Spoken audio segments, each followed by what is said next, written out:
Depuis 1975, Matra à Toulouse, c'était une antenne modeste mais efficace de la société, où l'on intégrait notamment la fameuse case à équipement d'Ariane, c'est-à-dire en clair le cerveau de la fusée. Une activité qui n'a d'ailleurs connu aucun temps mort et qui va même s'accroître encore dans ce premier établissement Matra avec le passage d'Ariane en service opérationnel. Cela c'était pour l'historique de l'implantation Matra à Toulouse. Aujourd'hui, en 1982, à moins d'un kilomètre à vol d'oiseau des premiers locaux toulousains de la société, existe un vaste ensemble tout nouvellement créé sur 15 hectares dans la zone industrielle du Palais. Là, Matra a vu plus grand, en décentralisant pratiquement la moitié de son secteur espace, désormais partagé entre Vélizy et Toulouse.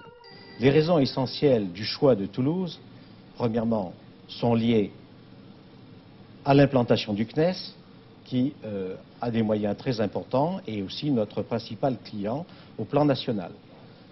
Deuxièmement, à l'installation sur Toulouse des moyens d'essai d'environnement spatial de la SOPEMEA. Troisièmement, à la richesse de potentiel universitaire et technique grandes écoles de la région toulousaine qui offrent les meilleures garanties de recrutement et d'emploi possibles pour des fonctions techniques dans des domaines de technologie de pointe. Les emplois, la courbe est nette depuis 4 ans à ce propos. De 60 seulement en 1979, ils sont passés à 370 aujourd'hui. Ils approcheront 450 fin 82.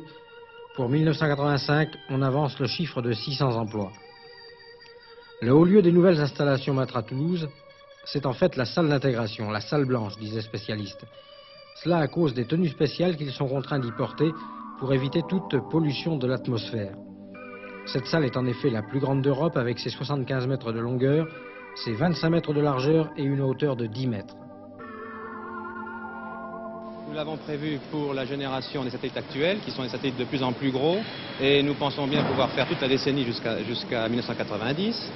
Les satellites donc de la classe Ariane 4, qui sont des satellites qui font jusqu'à 8 mètres de haut, qui ont des diamètres de 3,80 mètres.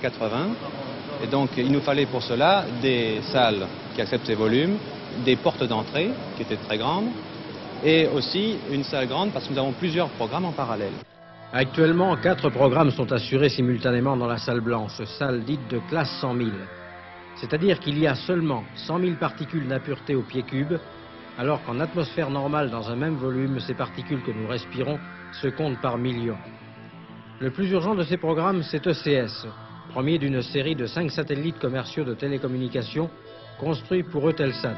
Il doit être lancé en juillet prochain par Ariane. Un départ à ne pas manquer car pour les concepteurs d'engins spatiaux comme pour les automobilistes, il existe un bonus et un malus. Et dans les deux cas, les sommes sont lourdes, en rapport avec le coût d'un tel satellite qui est de 100 milliards de centimes.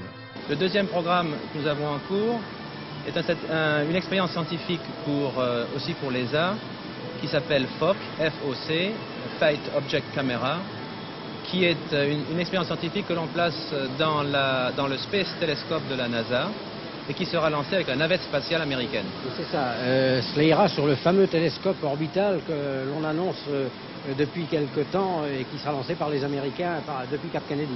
Absolument, et c'est ce télescope avec lequel nous espérons remonter aux origines du monde puisqu'il aura des performances absolument inédites puisque nous sommes au-dessus de l'atmosphère et que nous avons des moyens qui seront extraordinaires. Le troisième programme, c'est Télécommun, dont Matra est le maître d'œuvre pour le compte de la Direction Générale des Télécommunications. Il sera lancé en juillet 1983.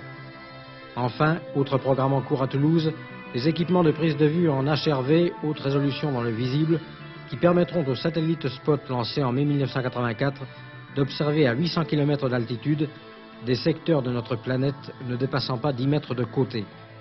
Voilà pour ce qui concerne la salle d'intégration. Quant au radome de 13 mètres de diamètre et à la tour de 70 mètres de haut qui apparaissent de façon très visible au-dessus des bâtiments de Matra, ils serviront à tester au sol la fiabilité des antennes de satellites avant leur mise en orbite. Voilà donc ce qu'est aujourd'hui Matra Toulouse.